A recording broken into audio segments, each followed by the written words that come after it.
President Trump helped to hand out meals to people impacted by Hurricane Florence. He then toured a hard-hit neighborhood. Afterward, the president came to South Carolina, landing in Conway. He toured heavily flooded areas inside the Palmetto State. Many roads remain closed and thousands of people are still without power. The president spoke about the flooding at the Conway Emergency Management Center. He also talked about more flooding expected to hit our state and the federal government being ready to respond. What we're doing on a federal basis, what you're doing on a local basis, and the coordination has been absolutely incredible. So I know you have a rough few days, and then it'll last a long time. Could last a long time.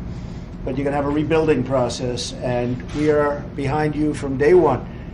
From 3 days ago, and now it looks nice, but it's really the calm before the storm, because you're going to have a lot of water. We see it. It's coming down. It just comes down. Nobody would believe a thing like this could happen. And already you've broken all records, and this is going to add 4, 5, 6 feet of water all over the state. So Washington is with you. Trump is with you. We are all with you 100%, and we'll get through it. And I think the most exciting part is going to be that rebuild, because we're going to have a lot of rebuilding. I flew over and there's a lot of damage, and you haven't really been hit yet by comparison to what's coming.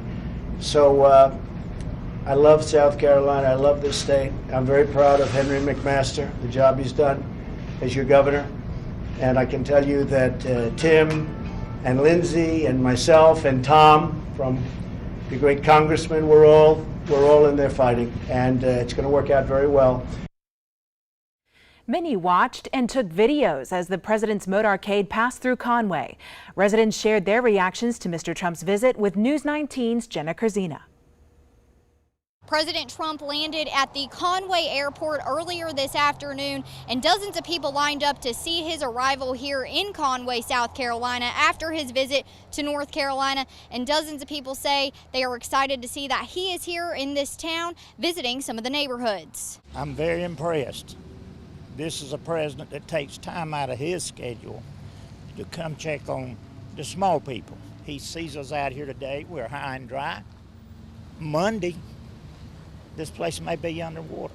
I think it's just for publicity, honestly, being so serious, because like last week he was talking down about the mayor and the setups that they had for Myrtle Beach and Conway, and now that there's flooding, he's coming down here. But I mean, I think it's pretty cool that he's coming down to like Conway out of like everywhere. We were also in Marion County earlier this afternoon talking to some of the shelter managers in the South Carolina State Guard to see how they're preparing for possible floods later this week. We have a place safe and dry and warm to sleep, or cool at night. You know, it's cool. The air conditioner's great. But at home, you don't know. Don't try to, wait it out, because it could be dangerous. And that's what we are trying to encourage everyone in this area. And the shelter manager says she thinks more people are going to end up staying at this shelter due to the possible concerns of flooding. In Conway, Jenna Kurzina,